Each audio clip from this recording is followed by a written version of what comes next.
안녕하세요, 드로잉제이입니다. 오늘은 장미 그리는 방법에 대해 알아보겠습니다. 장미만 그리려고 했는데 요즘 물방울 그리기를 하는 중이라서 물방울이 있는 장미를 그리기로 했습니다. 이러다가 뭘 그려도 물방울을 그리게 되는 건 아닌가 싶네요. 바로 물감부터 올려서 그리려고 하다가 초보자분들이 쉽게 따라할 수 있게 연필 스케치를 하는 방식으로 그렸습니다. 저는 사실 아크릴이나 유화는 따로 스케치를 하지 않고 위치를 대충 정해서 바로 색을 올리면서 색칠이 스케치가 되는 방법으로 그림을 진행하면서 모양을 잡아가는 그런 방식을 주로 사용합니다. 숙달이 되면 이런 방법도 괜찮으니까 다음에는 스케치 없이 그리는 영상도 한번 만들어 보겠습니다. 꽃잎을 초벌칠합니다. 완성했을 때 색보다 2단계 정도 어둡게 초벌칠을 합니다. 처음부터 완성 단계 색을 올리는 것보다 그림의 깊이를 주기 위해서 단계별로 색을 올려야 됩니다. 그래서 여러 번 덧칠을 하면서 완성해 나가게 됩니다. 두껍게 덧칠해서 그리지 않고 얇게 펴 바르겠습니다. 붓자국을 남기면서 두껍게 덧칠하는 임파스토 기법을 사용해도 되지만 아크릴 같은 경우는 빨리 마르기도 하고 초보자분들이 두껍게 바르는 자체를 조금 어려워하기 때문에 따라하기 쉽게 물감을 펴 바르는 기법으로 그리겠습니다. 아크릴은 물을 사용하기 때문에 얇게 바를 경우 투명도가 조금 있습니다. 그래서 두께를 두껍게 해서 칠하지 않을 경우 이렇게 얇게 바를 때는 여러 번 덧칠을 해야 원하는 묘사를 할 수 있습니다. 초벌할 때는 붓자국에 너무 신경 쓰지 말고 자유롭게 과감하게 마구 칠해줍니다. 장미 한 송이라서 색을 많이 사용하지는 않습니다. 사용하는 색은 잎 부분은 레드, 버밀리언, 번트 엄버, 화이트, 블랙 이렇게 사용했고 나뭇잎하고 가지를 색칠하는 데는 셋그린, 비리디안 퍼머넌트 옐로를 사용했습니다. 꽃잎에는 빨간색, 주황색, 어두운 갈색, 흰색, 검정색, 나뭇잎과 가지에는 초록색, 녹색, 밝은 똥색, 밝은 황토색을 사용했습니다. 빨간 장미라고 해서 레드만 너무 많이 사용하면 정말 새빨간 장미가 돼서 맛대가리가 없으니까 노란색과 주황색을 적절히 섞어서 사용하면 같은 빨간 장미라고 해도 색감이 풍성하고 깊이 있는 빨간 장미를 그릴 수 있습니다. 깊이 있는 그림을 그린다는 말이 조금 생소하게 들릴 수도 있겠다는 생각이 듭니다. 누군가가 깊이 있는 그림이 뭐냐고 물으면 저도 평소 자주 쓰는 데에 비해서 바로 대답하기가 까다로울 수도 있겠다는 생각이 갑자기 듭니다. 그래서 정리를 한번 해보자면 두 가지를 주로 말하는데 우선 한 가지는 말뜻 그대로 그림의 입체감을 말하는 것입니다. 나오고 들어가고 가까이 있고 멀리 있고를 표현하기 위해서 그림의 깊이를 주는 것입니다. 그리고 한 가지는 단일색으로 흰색과 검정색만 사용해서 단계를 조절해서 그림을 완성하면 색감이 단순하고 플라스틱 같은 인공적인 느낌이 많이 납니다. 영화 같은 데서 모노드라마도 아닌데 주인공이 처음부터 끝까지 계속 나오는 것보다는 다양한 캐릭터가 나와서 주인공을 돋보이게 하는 것이 훨씬 더 입체감 있고 볼거리가 많고 재미있는 것처럼 빨간 장미에서 빨간색이 주를 이루지만 다양한 색감을 혼색하고 배치해서 주인공인 빨간색을 더 돋보이게 하는 그런 깊이감을 주는 것을 말합니다. 장미 꽃잎의 결을 따라 붓터칠을 넣습니다.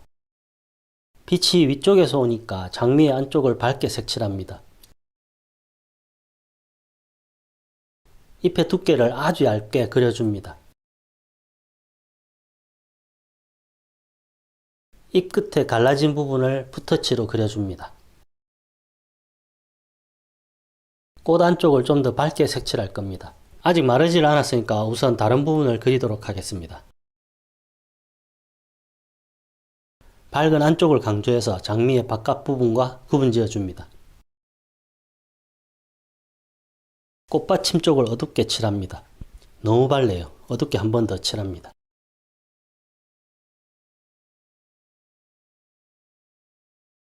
어두운 초록색을 만들어서 나뭇잎을 초벌칠합니다. 가지도 그려주고 가지가 많을 때 가지를 여러 개 그릴 때 가지가지 한다고 하죠.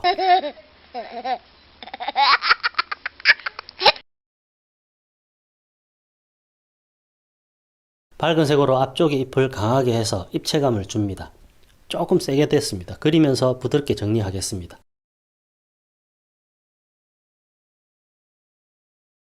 아크릴은 두껍게 칠하지 않고 얇게 칠할 경우에 완전히 마르지 않았을 때 덧칠을 하면 초벌칠한 색이 벗겨져서 바탕색이 올라옵니다. 그러니까 얇게 칠할 때는 완전히 마를 때까지 기다렸다가 칠해야 됩니다.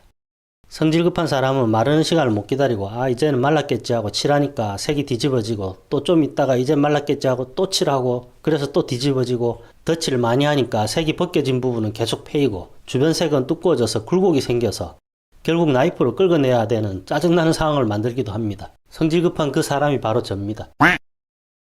두껍게 임파스터 기법으로 칠할 때는 크게 상관없이 그냥 발라주면 됩니다.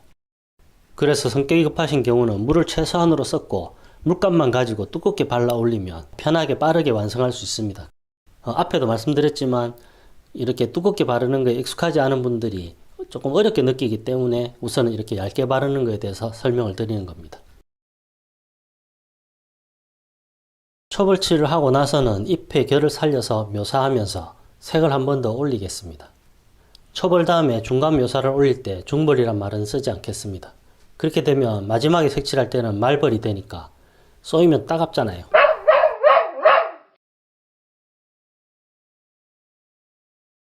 붓에 묻힌 색이 남아있을 때 비슷한 색이 필요한 다른 부위에도 살짝씩 칠해줍니다. 물감도 아낄 수 있고 전체적으로 색감에 조화를 줄 수 있는 방법입니다. 장미처럼 단일색일 경우는 효과가 많지 않지만 풍경이나 인물을 그릴 때 한쪽에 칠한 색을 다른 쪽에도 발라주면 떨어진 공간 속에 같은 색이 존재하면서 서로 어우러져서 전체적인 색의 조화를 도와주는 그런 역할을 합니다. 여러분도 채색할 때 한 번씩 활용해 보시면 좋겠습니다. 지금 물감을 섞는 시간 동안 붓이 화면 밖으로 나가고 있는데 촬영 기술이나 편집 실력이 늘면 물감을 섞는 영상도 함께 찍어서 혼색하는 방법도 함께 알려드리겠습니다. 촬영 기술이나 편집은 핑계일 수도 있긴 있습니다. 그냥 한 화면에 다 넣으면 간단한데 사실은 책상이 너무 지저분해서 잎 끝에 갈라진 모양을 강조하기 위해서 갈라진 방향으로 붓터치를 넣습니다. 꽃 안쪽을 조금 밝게 색칠하겠습니다. 안쪽과 바깥쪽을 밝기와 색으로 구분 지어주는 겁니다. 잎의 결을 살립니다.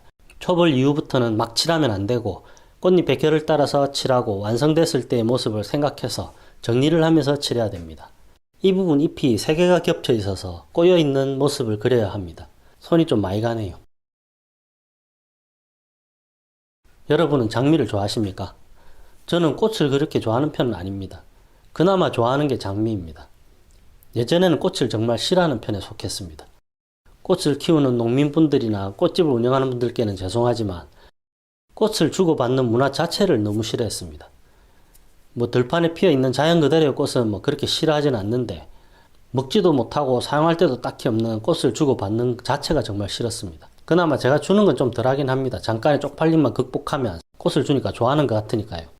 저는 꽃을 받는 걸 특히 싫어했습니다. 제 기준에서는 아무짝에도 쓸 데도 없고 놔둘 데도 없고 꽃 그리는 것 자체도 별로 안 좋아하고 그러다 보니까 일주일도 안 돼서 결국 시들어 버리면 버려야 되니까 주변에서 알려줘서 말리면 좀 오래 보관할 수 있다 해가지고 말려도 봤는데 잎이 부서지고 떨어지고 지저분하기만 합니다. 선물을 줄 거면 뭐니 해도 머니가 최고죠. 나이가 들면서 이제 꽃이 좀 좋아지긴 합니다. 예전 같으면 쳐다도 안 볼 드레핀 꽃 같은 것들도 눈에 들어오고 꽃향기란 것도 가끔 맡아보곤 합니다. 그래도 여전히 꽃을 받는 거는 어색합니다. 꽃에 대한 관심이 최근에야 생긴 거라서 꽃그림도 거의 그리지 않는 편이었습니다. 대학 입시할 때 시험에 나올 수도 있으니까 할 수 없이 열심히 그리긴 했지만 그 이외에는 거의 안 그렸습니다. 그리고 제가 입시할 때는 국화를 많이 그렸었습니다. 그러다 보니 장미를 정말 오랜만에 그리게 됐습니다. 그나마 좋아하는 꽃이다 보니까 장미를 골랐습니다. 진짜 나이가 든 건지 장미가 예뻐 보입니다.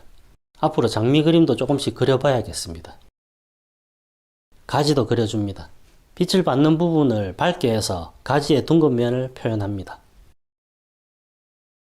나뭇잎을 그립니다. 비리디안, 그러니까 녹색을 사용했고 초록색에다가 흰색과 노란색을 살짝 섞어서 이파리의 변색된 부분을 표현합니다.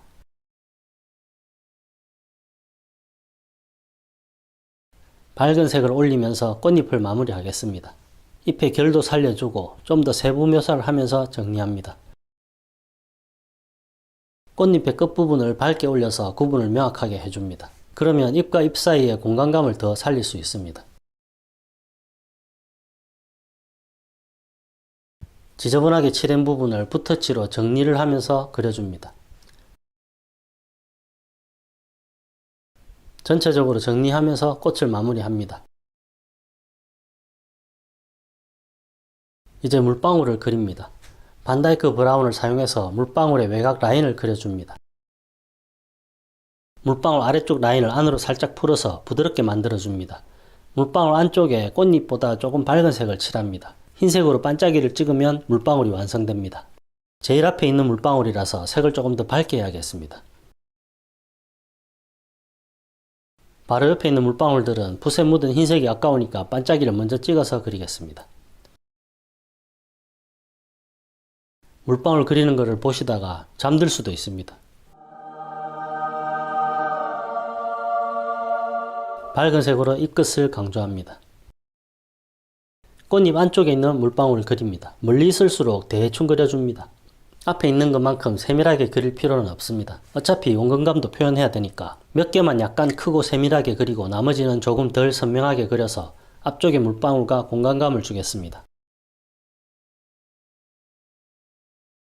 안쪽 꽃잎이 조금 지저분해 보여서 평붓으로 붓터치를 넣어서 정리하겠습니다. 다시 물방울을 계속 그립니다. 똑같은 크기, 똑같은 모양이면 재미가 없으니까 물방울의 크기를 다양하게 합니다. 모양도 조금씩 다르게 합니다.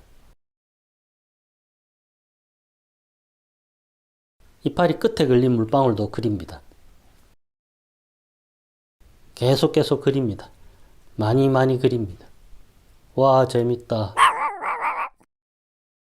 다른 걸 이렇게 반복적으로 그리면 지겨울 건데 물방울은 나름 괜찮습니다. 환공포증 있는 분들은 싫어하실지도 모르겠습니다. 멀리 있는 물방울은 흐릿하게 그립니다. 짙은 갈색과 주황색을 섞어서 물방울의 테두리를 그립니다. 강약과 굵기 변화를 줘서 다양하게 그립니다. 단순하지 않게 연하게도 하고 조금 더 진하게도 해주고 얇은 테두리, 두꺼운 테두리 이렇게 다양하게 그려줍니다. 어두운 색을 만든 김에 꽃잎 바깥쪽도 정리하겠습니다. 흰색 젤리펜을 사용해서 작은 물방울들의 깨알같은 반짝이를 그려줍니다. 그림을 크게 그릴 경우는 붓으로 하면 됩니다. 꽃잎보다 조금 많이 밝은 색을 만들어서 반짝이가 약한 물방울도 그립니다.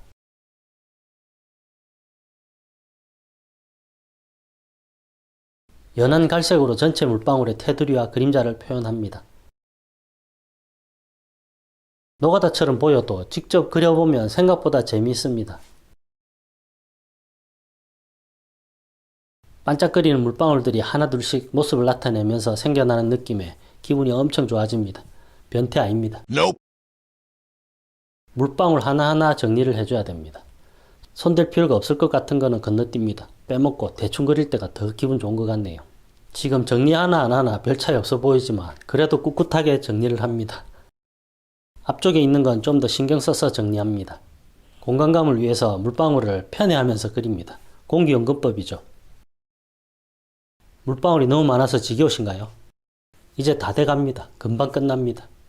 치과에서 자주 듣는 소리죠. 밝은 색으로 은은한 반짝이를 넣습니다. 이제 진짜 다 돼갑니다. 그림은 인내심이 많이 필요한 작업입니다. 끈기 있게 그려냈을 때의 성취감을 위해서 인내심을 갖고 그려나가는 겁니다. 힘들다 생각하지 않고 즐겁게 그려나갑니다. 물방울이 점점 살아나죠. 올리는 영상마다 격려와 칭찬 댓글을 달아주시는 시청자분들께 항상 감사드립니다. 장미 그리기에 대한 궁금한 점이나 의견이 있으시면 댓글로 남겨주시면 됩니다. 댓글 하나하나 열심히 읽고 최대한 반영하도록 노력하겠습니다. 이상으로 장미 그리기 영상을 마치도록 하겠습니다. 다음은 인체 드로잉 토르소 영상을 만들어 올리겠습니다. 시청해주셔서 감사합니다.